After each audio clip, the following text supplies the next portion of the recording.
আসসালামু আলাইকুম রহমতুল্লাহ। সুপ্রিয় দর্শক শ্রোতা, আজকে আমরা সূরা ইখলাস মশক করব।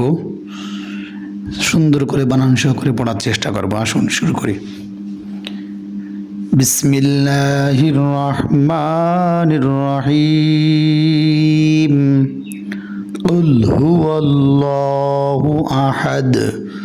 কফ লাম পেশ কুল, হা পেশ হু, কুল হু, ওয়াও লাম জবর ওয়াল, লামে তাসদীদ, তিনটা কাটা চিহ্ন, লাম খাড়া জবর লা।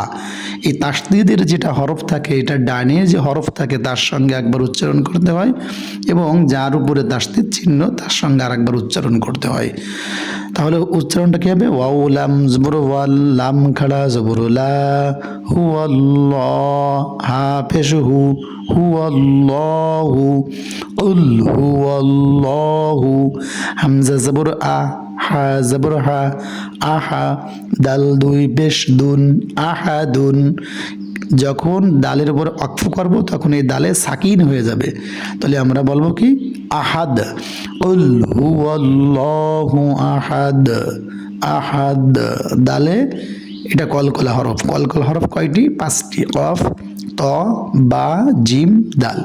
এদের পরে যদি কখনো সাকিন হয়, জজম হয়, তাহলে এটাকে একটু ড্রপ মানে একটা বল যখন মারলে একটু ফিরে আসে, ঠিক এরকম আহাদ। কুল হুয়াল্লাহু আহাদ। হামজা লাম জবর আল, লাম খাড়া জবর লা, এক লিফ টান খাড়া জবরে, লাম খাড়া জবর লা, আল্লাহ, হা পেশ হু, আল্লাহু।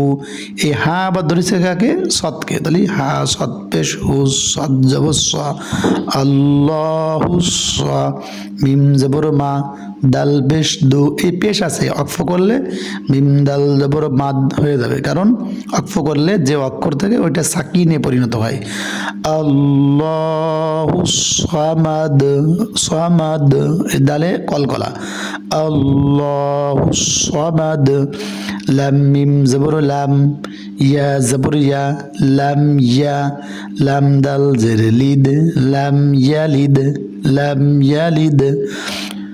ওয়াও জবর ওয়া, লাম মিম জবর লাম, ওয়ালাম, ইয়া ওয়াও পেশ ইউ, ইয়া এর পরে পেশ আছে ওয়াও সাকিন। তার মানে ওয়ার পরে সাকিন যখন থাকবে, জজম থাকবে, তখন তার পূর্বের হরফে পেশ থাকলে ওই হরফটা কি করতে হবে? এক আলিফ টেনে পড়তে হবে। ইউ, ইয়া ওয়াও পেশ ইউ, ওয়ালাম ইউ, লাম দিল জবর লাদ, লাম দাল জবর লাদ, লাদ, ওয়ালাম ইউলাদ, লাম ইয়ালিদ ওয়ালাম ইউলাদ। ওয়াও জবর ওয়া, লাম মিম জবর লাম, ওয়ালাম, ইয়া জবর ইয়া, ওয়ালাম ইয়া, কাপলাম পেশ কুল, লাম জবর লা। এই মাঝখানে যে নুনে সাকিন বা জজম, এটি কিন্তু বাদ যাবে, কারণ দেখেন কাপের পরে পেশ, আর এই কাফ আসি কাকে ধরেছে? আসে ধরেছে লামকে, কারণ লামের পরে তাসদীদ দুইবার উচ্চারণ করতে হবে। কাপলাম পেশ কুল, লাম জবর লা, কুল্লা, ওয়ালাম ইয়াকুল্লা, হা উল্টা পেশ হু। এই যে হার উপরে উল্টা পেশ, এটা থাকলে খাড়া জবর, খাড়া জের, উল্টা পেশ থাকলে কি করতে হয়? এক আলিফ টেনে পড়তে হয়। হা উল্টা পেশ হু, ওয়ালাম ইয়াকুল্লাহু, কাপ পেশ কু, ফা পেশ ফু, কুফু, ওয়াও আলিফ দুই জবর ওয়ান, কুফুয়ান, হামজা জবর আ, হা জবর হা, দাল দুই পেশ দুন, আহাদুন। ওয়াকফ করলে দালে সাকিন হয়ে যাবে, আহাদ, কুফুয়ান আহাদ, কুফুয়ান আহাদ।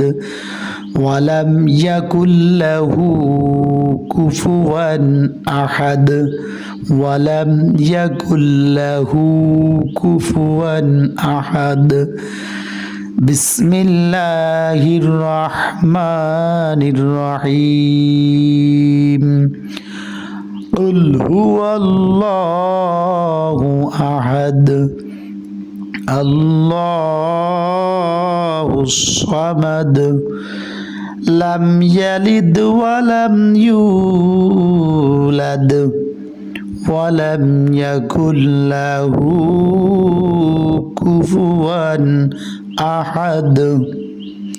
সুপ্রিয় দর্শক শ্রোতা, সবাই ভালো থাকবেন, যে জায়গা থাকবেন অবশ্যই সূরাটা মস্ক করবেন, অন্যকে ভিডিওটা শেয়ারের মাধ্যমে সবার সামনে ছড়িয়ে দিন সওয়াবের উদ্দেশ্যে।